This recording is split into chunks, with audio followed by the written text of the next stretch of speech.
Olá, irmãos, saúdo cada um de vocês com a graça e a paz do nosso Senhor Jesus Cristo, amém?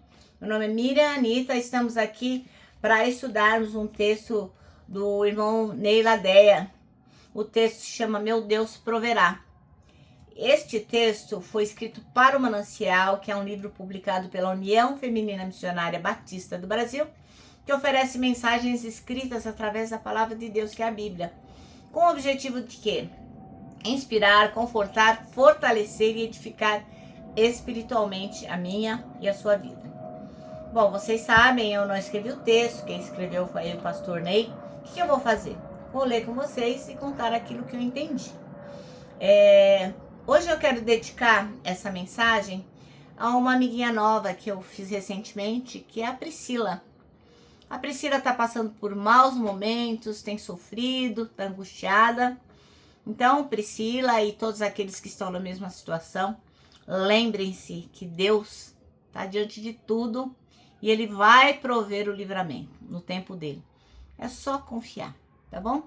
Bom, irmãos, eu quero pedir também que após ouvirem a mensagem, que possam compartilhar para que outras pessoas possam testemunhar dessa verdade eterna aqui, de que Deus realmente, Ele provê todas as coisas. Antes de iniciarmos, abre a sua Bíblia em Gênesis 22, nós vamos ler os 18 primeiros versículos e eu quero orar com você antes da gente iniciar, tá bom? Ó Deus, nós te agradecemos por esse momento de privilégio de poder ler a tua palavra e ser livre para orarmos. Obrigada, Senhor, por todas as coisas, que o nosso coração se encha de certeza que o Senhor tem provido todas as coisas para nós no momento oportuno. Perdoa, Senhor, quando a gente age como se não acreditasse que o Senhor está no controle de tudo. Agradecemos em teu nome e pedimos a tua bênção em nome de Jesus. Amém. Meus irmãos, então vamos lá. Nós vamos ler Gênesis 22. E diz assim, é uma passagem muito linda, né? Que é quando Deus manda Abraão matar o filho dele, Isaque. E a gente vai ter aqui um dos momentos mais bonitos da palavra de Deus, porque acho que nenhum homem foi tão provado quanto Abraão, né? Porque como que a gente supera, né, a morte de um filho? Mas também, eu acho que ninguém foi tão provado quanto Abraão e nem tão honrado quanto ele, né? Deus elevou Abraão ao extremo da fé.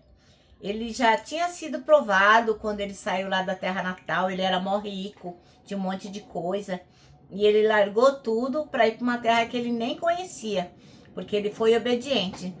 Mas agora, o pedido de Deus, puxa vida, iria provar a fé de Abraão de um jeito que acho que nós seríamos reprovados. Mas depois que ele passa no teste, Deus então confirma a aliança dele e com os descendentes dele. Então, quando Deus chama a gente à prova, nós temos que lembrar que é porque o que ele vai realizar é algo muito, muito, muito maior do que tudo aquilo que desejamos. Quando Deus pede aquilo que a gente tem, seja bem, seja pessoa, seja o que for, a gente tem que lembrar. É porque Deus pretende nos dar uma coisa muito, muito, muito melhor. Bom, e aconteceu depois dessas coisas que provou Deus a Abraão e disse, Abraão, e ele disse, eis-me aqui. E no versículo 2, Deus fala, toma agora teu filho, teu único filho, Isaque, a quem amas, e vai à terra de Moriá, e oferece-o ali em holocausto sobre umas montanhas que eu te direi. Então se levantou Abraão pela manhã de madrugada e albardou o seu jumento, tomou consigo 2 dos seus moços e Isaque seu filho, e cortou lenha para o holocausto, e levantou-se e foi ao lugar que Deus lhe dissera. No terceiro dia, levantou Abraão seus olhos e viu o lugar de longe. E disse Abraão a seus moços, ficai-vos aqui com o jumento, eu e o moço iremos até ali, e havendo adorado, tornaremos a vós. Tomou Abraão a lenha do holocausto e pô-la sobre seu filho Isaque, e ele tomou fogo e o cutelo na sua mão, e foram ambos juntos. Então falou Isaque a Abraão, seu pai, e disse, meu pai. E ele disse, eis-me aqui, meu filho. E ele disse, Eis aqui o fogo, a lenha, mas onde está o cordeiro para o holocausto? E disse Abraão: Deus proverá para si o cordeiro para o holocausto, meu filho. Assim caminharam ambos juntos e chegaram ao lugar que Deus lhe dissera. E edificou Abraão ali um lugar alto e pôs em ordem a lenha e amarrou Isaque, seu filho, e deitou-o sobre o altar em cima da lenha. E estendeu Abraão a sua mão e tomou o cutelo para imolar o seu filho. Mas o anjo do Senhor lhe bradou desde o céu e disse: Abraão, Abraão! E ele disse: Eis-me aqui.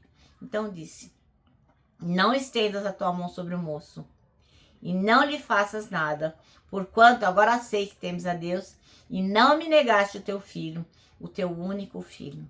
Então levantou Abraão seus olhos e olhou.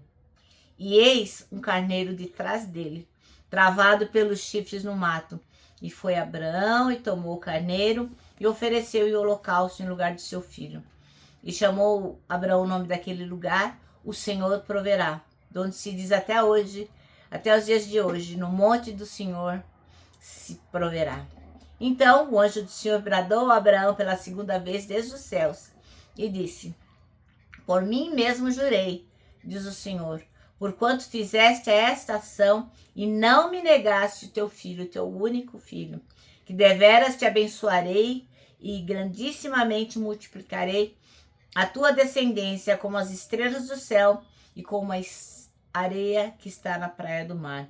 E a tua descendência possuirá a porta dos seus inimigos. E a tua descendência serão benditas todas as nações da terra, porquanto obedecestes a minha voz. Amém? Bom, o texto chama-se Meu Deus proverá. E o versículo escolhido é o 8, que disse: E disse Abraão: Deus proverá para si o cordeiro para o holocausto, meu filho. Assim caminharam ambos juntos. Bom, essa é uma história super intensa, super dramática da Bíblia. Quem é que pode se imaginar na pele desse pai, na pele de Abraão? Poxa, o pai tá ali, ó, do lado do filho dele. Ele só tem aquele filho que, ó, foi isso para conseguir. E o filho nasceu quando ele já era velhinho, ele não tinha nem esperança.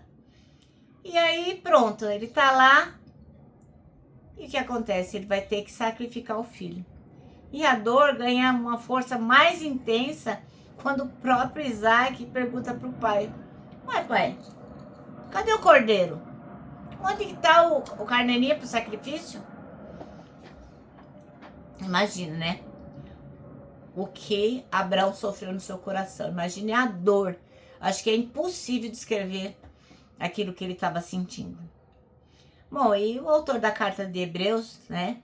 Ele relembra a história dizendo que certamente o Deus que fizera o milagre da geração de Isaac tinha poder para trazer ele de volta à vida. Mas Abraão, o Abraão que a gente conhece, ele não sabia que isso podia acontecer, né? Ele não sabia que isso iria acontecer. Ele só sabia o quê? Que o dever dele era obedecer e confiar em Deus. Isso que ele sabia. A fé que fez com que ele saísse de casa, sem saber para onde ele ia. E essa mesma fé leva Abraão para esse lugar de sacrifício, sem saber o que ia acontecer. Ele simplesmente obedeceu. Bom, a primeira verdade que salta desse texto é que o Senhor proverá. Isso aí é inegável, né? Isso mostra que sempre tem a resposta, a solução para aquilo que a gente está passando, mesmo que a gente não saiba qual seja. Sempre haverá uma resposta, sempre haverá uma solução. A segunda mensagem é de que Deus ofereceu um cordeiro para ser morto no lugar de Isaque. Ele mandou Jesus Cristo, que era um cordeiro sem pecado, para morrer no meu e para morrer no seu lugar. E ele fez o quê? Ele proveu, como está lá em João 1,29, ó. Diz assim: No dia seguinte, João viu Jesus aproximando-se e disse: Vejam, é o Cordeiro de Deus que tira o pecado do mundo. Então, São as duas grandes lições pelas quais nós temos que agradecer a Deus grandemente por isso. Olha só, a primeira é que Deus sempre proverá uma solução. E a segunda é lembrar que Deus mandou Jesus Cristo para morrer em nosso lugar. E nós possamos glorificar a Deus e ser gratos por isso. Bom, o nosso manancial vai terminar assim, ó. O Senhor sempre tem a resposta à solução, mesmo que a desconheçamos. E agora eu vou terminar deixando aqui meu abraço diário de urso, ó. Lembrando que para nós que sabemos, temos certeza que Deus proverá, para nós o abraço dá super mega certo.